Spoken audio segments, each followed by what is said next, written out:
intalli tuni zinaa dalagdee ilma argatte zinaa kanarra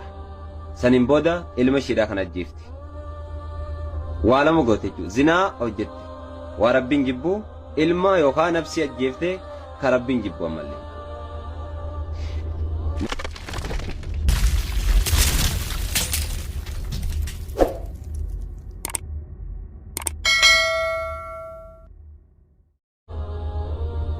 intalli tuni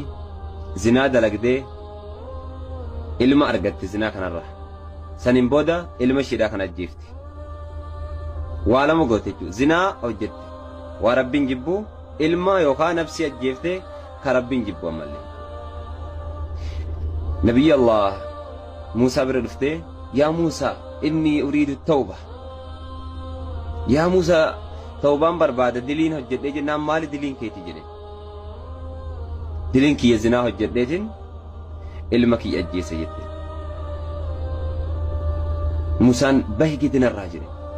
bahi gidinarraa yaa intala fakkottu yaa intala jibbamtu bahi gidinarraa jedhe ofirraa ari'e guyyaa lammaffaa deebitee yaa Muusaa inni uriidu tawba yaa Muusaa ani tawbatuun barbaada jennaan bahinarraa gidi jedheen wahyiin rabbi irraa gama Muusaa dhufe duba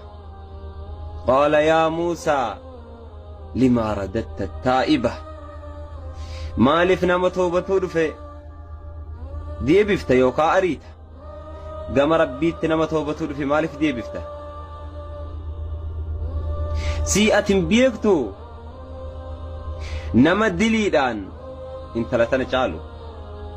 nama diliin isaa nama zinaa dalagee intala yookaan zinaa dalagdee ilma shiidhaa zinaadhaan argatte kana ajjeefte caalaa hammaatootin beektu Muusaan yaa rabbii kiyya maaltu wannumti kana caalu ni jira jedheen qaala yaa Muusaa wanti waan kana caalu nama salaata dhiise jedheen rabbi subhaanahu wa ta'ala wahyiitti ergite namni nama zinaa dalagee fi nama lubbuu baase caalaa rabbi biratti jibbamaan nama salaata dhiise namni salaata dhiise fuulli isaa dukkana qalbiin isaa dukkana jireenyi isaa dukkana hayaati isaa dukkana nama salaata dhiise saahiban godhatan waliin hin deeman waliin hin nyaatan waliin hin dhugan